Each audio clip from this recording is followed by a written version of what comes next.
Hello students. तो हम linear differential equation of constant coefficient topic में शॉर्टकट मेथड जो रूल नंबर 6 है वो देख रहे हैं। किस तरह इसके एग्जांपल हो सकते हैं।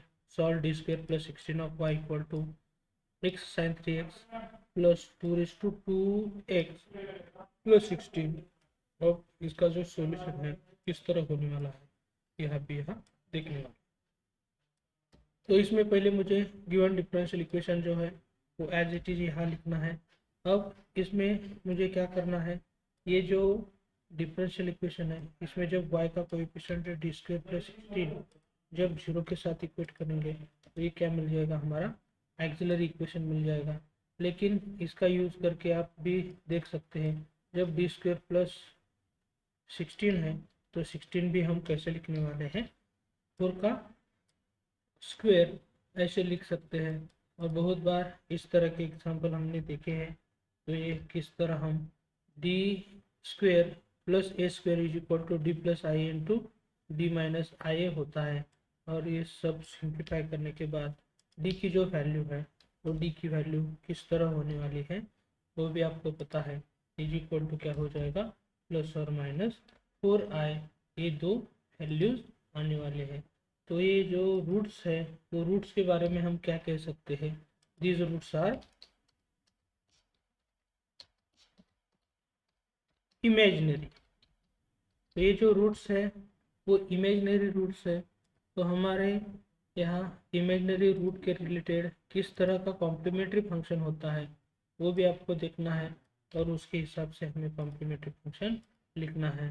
तो ये इमेजिनरी रूट के हिसाब से ये जो है आपके सामने दे रहा हूँ वही कॉम्प्लीमेंट्री फंक्शन है। लेकिन इसमें मुझे क्या करना पड़ेगा, ये बी की जो वैल्यू है, यह बी की वैल्यू इमेजिनरी पार्ट जो है यहाँ 4 होने वाला है।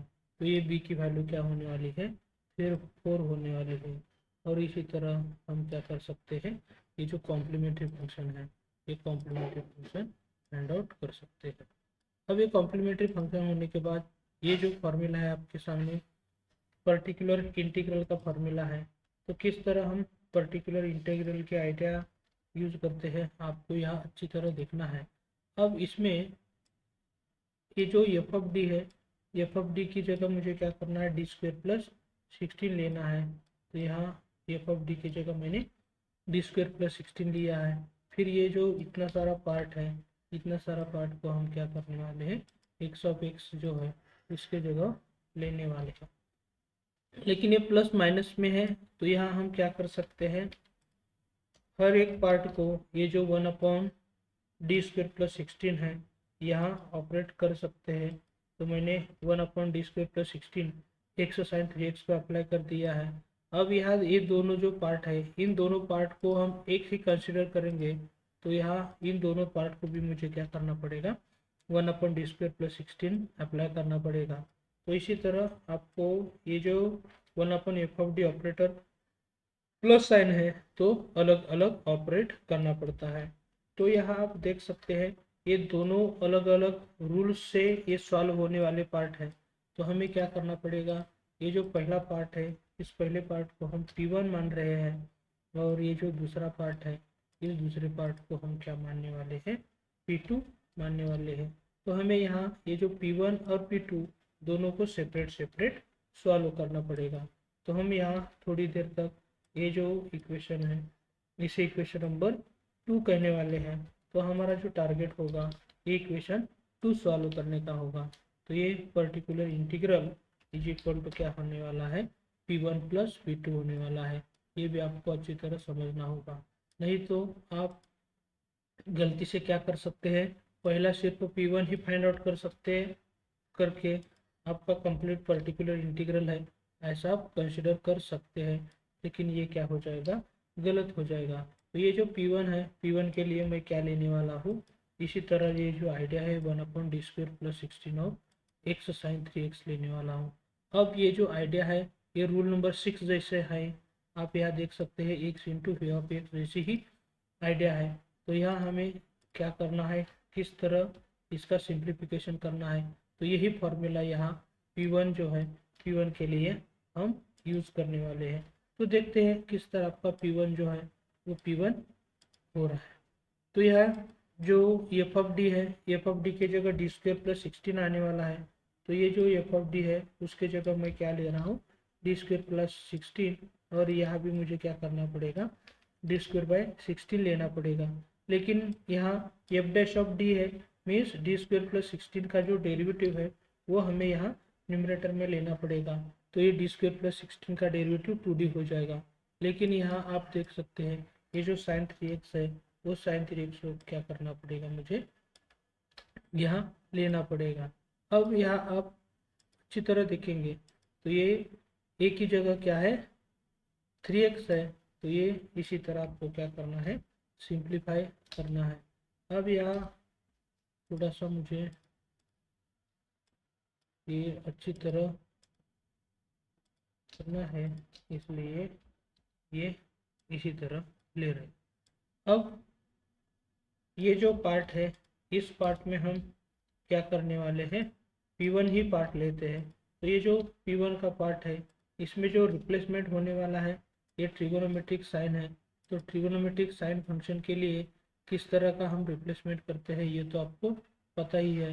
तो यहाँ जनरली हम जो रिप्लेसमेंट करने वाले हैं वो रिप्लेसमेंट क्या हो जाएगी, रिप्लेस ये जो डी स्क्वेयर है वो डी स्क्वेयर बाय क्या करना पड़ेगा, आप भी यहाँ सोच सकते हैं। तो ये D square by minus of 3 square. तो यहाँ हम थोड़ा सा डायरेक्टली लिख रहे हैं। तो यहाँ एक ही जगह जो टर्म आने वाली है, एक ही जगह कौन सी टर्म आने वाली है, 3 आने वाली है। तो यहाँ 3 स्क्वेयर, लेकिन माइनस ऑफ 3 स्क्वेयर में ये माइनस तो एज इट इज रहेगा और 3 का स्क्वेयर जो है वो 9 होने वाला है। तो इसी तरह हमें ये जो रिप्लेसमेंट है ये रिप्लेसमेंट करना पड़ेगा। इसका मतलब डी स्क्वेयर की जगह मुझे -9 से रिप्लेस करना है। तो यहाँ दो जगह डी स्क्वेयर की टर्म है, तो दोनों जगह मुझे क्या करना है, -9 से रिप्लेस करना पड़ रहा है। फिर अब किस तरह सिंप्लीफिकेशन इसका होगा ये भी आप यहाँ देख सकते हैं। तो ये -9 प्लस 16 जो है वो क्या होने वाला है, +7 होने वाला है। और यहाँ भी जब हम ये सिंप्लीफाई करेंगे तो ये +7 हो जाएगा। लेकिन इसके बाद में जो स्टेप आने वाला है तो ये किस तरह इसका सिंप्लीफिकेशन कर सकते हैं, ये 1/7 जो है वो 1/7 कांस्टेंट आगे जाएगा। और ये साइन 3x हम कहाँ ले सकते हैं, x के मल्टीपल में ले सकते हैं। और यहाँ न्यूमरेटर में डी ऑपरेटर है, तो यहाँ हम क्या कहने वाले हैं, डी ऑपरेटर जो है वो साइन ऑफ 3x को ऑपरेट करने वाले हैं। लेकिन यही पार्ट थोड़ा सा हम साइड में लेते हैं। तो ये कैसे लिखने वाले हैं, 2/7 into D of sine of 3x, इस तरह ये जो पार्ट है ये पार्ट हम लिखने वाले हैं। फिर आप देख सकते हैं D of sine 3x means sign 3x का पहला डेरिवेटिव जो होगा वो किस तरह होने वाला है, कॉस ऑफ 3x होता है। तो ये साइन का डेरिवेटिव मैं लिख रहा हूँ। लेकिन फिर उसके बाद ये 3x का डेरिवेटिव जो है वो 3x का डेरिवेटिव भी हमें क्या करना पड़ेगा, यहाँ लेना पड़ेगा। तो इसी तरह ये जो डेरिवेटिव है वो डेरिवेटिव हो जाएगा। फिर आप क्या कर सकते हैं, थोड़ा सा सिंप्लीफिकेशन कर सकते हैं।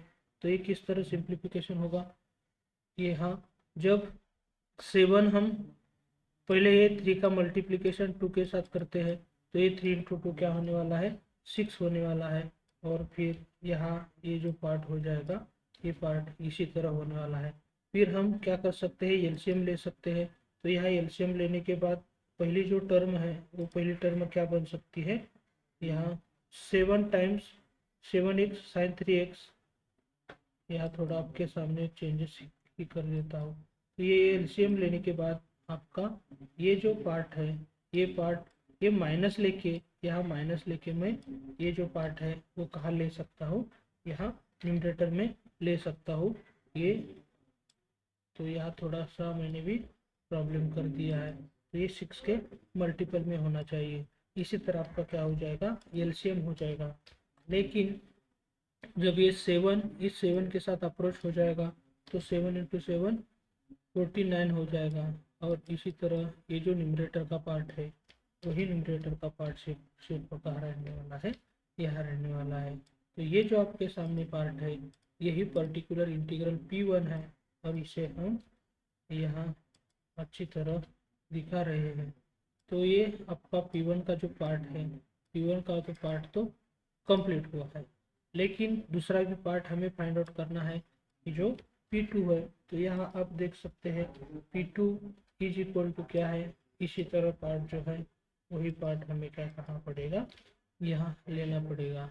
तो ये P2 सॉल्व करने के लिए कौन सी आइडिया है मुझे यहाँ यूज़ करनी पड़ेगी, लेकिन ये आइडिया जो यूज़ करना है तो यूज करने से पहले हमें थोड़ा सा यहाँ सिंप्लीफिकेशन करना है।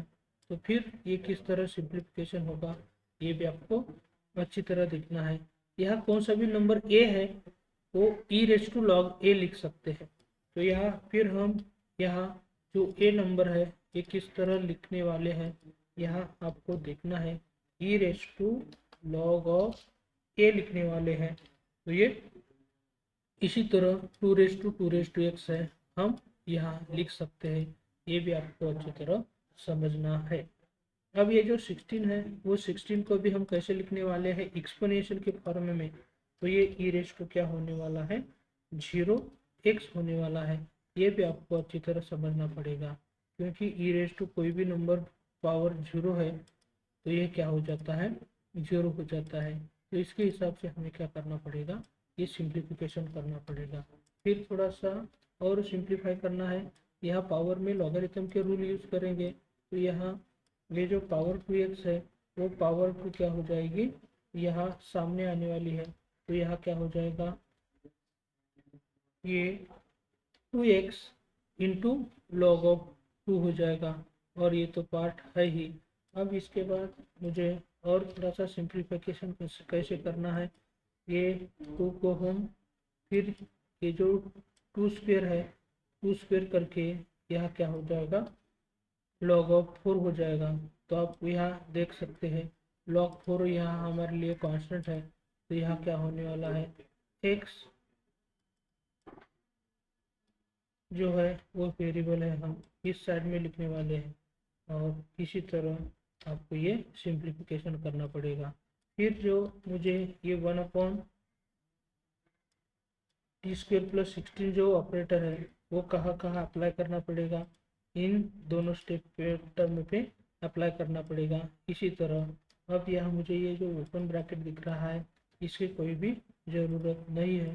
तो ये आपका क्या है, P2 है। तो इसी तरह पहले मुझे P2 में सिंप्लीफिकेशन ही सिर्फ किया है, ये जो फंक्शन है इसका, तो पहले फंक्शन का सिंप्लीफिकेशन करना है। अब यहाँ जैसे मैंने ट्रिगोनोमेट्रिक फंक्शन में इस तरह का रिप्लेसमेंट किया था, उसी तरह ये जब एक्सपोनेंशियल फंक्शन है तो मुझे रिप्लेसमेंट किसके साथ करना है, यहाँ आप भी देख सकते हैं। तो इसके लिए एक्सपोनेंशियल के लिए मुझे क्या करना पड़ता है, डी के जगह रिप्लेसमेंट करना पड़ता है। तो यहाँ हम क्या करने वाले हैं, रिप्लेस डी बाय ए के साथ करेंगे, लेकिन यहाँ ए की जो वैल्यू है वो यहाँ कौन सी वैल्यू होने वाली है, ये log ऑफ 4 होने वाली है। ये भी आपको अच्छी तरह समझना है। एंड दूसरा जो पार्ट है, यहाँ दूसरे पार्ट में डी के रिप्लेसमेंट जो है वो किस तरह होने वाली है ये भी आप यहाँ देख सकते हैं। तो यहाँ सेकंड पार्ट में डी का रिप्लेसमेंट किसके साथ हो जाएगा, 0 के साथ हो जाएगा। तो इसी तरह ये जो सिंप्लीफिकेशन है वो सिंप्लीफिकेशन हमें करना है। फिर ये जो पर्टिकुलर इंटीग्रल 2 है वो किस तरह पर्टिकुलर इंटीग्रल 2 होता है, यहाँ हम रिप्लेसमेंट करेंगे, लेकिन डी के जगह log 4 रिप्लेसमेंट करना है। तो यहाँ डी के जगह करने के बाद log 4⁻2 हो जाएगा, और इसी तरह ये सिंप्लीफिकेशन होने के बाद ये जो पार्ट है इसी तरह आपका होने वाला है। और ये सब पार्ट होने के बाद आप जब सिंप्लीफाई करते हैं तो ये log एज इट इज़ रहेगा, लेकिन ये जो पार्ट है ये पार्ट हमने किसके रिलेटेड लिया था, 2⁻2x के रिलेटेड लिया था। तो ये हम फिर क्या लिखने वाले हैं, 2⁻2x, और ये पार्ट तो आप देख सकते हैं 1 ही होने वाला है, लेकिन 1 यहाँ नहीं लिख सकते और ये 0² है। तो ये इसी तरह आपका पार्ट होने वाला है। लेकिन फिर नेक्स्ट स्टेप में 16 और 1/16 जो है उसकी वैल्यू क्या हो जाती है आप भी यहाँ देख सकते हैं। तो ये आपका क्या होने वाला है, पर्टिकुलर इंटीग्रल 2 होने वाला है। तो इसी तरह पर्टिकुलर इंटीग्रल 1 और पर्टिकुलर इंटीग्रल 2 जब हम फाइंड आउट करते हैं तो उसके बाद और एक काम करना पड़ेगा। ये जो पर्टिकुलर इंटीग्रल 1 और पर्टिकुलर इंटीग्रल 2 है, ये इक्वेशन 2 में है, तो यहाँ हम ऐसा कह सकते हैं इक्वेशन 2 किस तरह बन जाता है, वो इक्वेशन नंबर 2 यहाँ आप भी देख सकते हैं। तो ये जो इक्वेशन नंबर 2 है वो भी आपके सामने यहाँ P1 प्लस P2 ही है सिर्फ, ये आपको अच्छी तरह देख के यहाँ P1 की कौन सी वैल्यू है यह आप देख सकते हैं। P1 की वैल्यू ये है, वही P1 की वैल्यू मैं यहाँ इसके जगह यूज़ करने वाला हूँ। और ये जो वैल्यू है वो किसकी है, P2 की है। तो ये P1 प्लस P2 कंबाइन करने के बाद ये आपका क्या होने वाला है, पर्टिकुलर इंटीग्रल जो है वो पर्टिकुलर इंटीग्रल होने वाला है।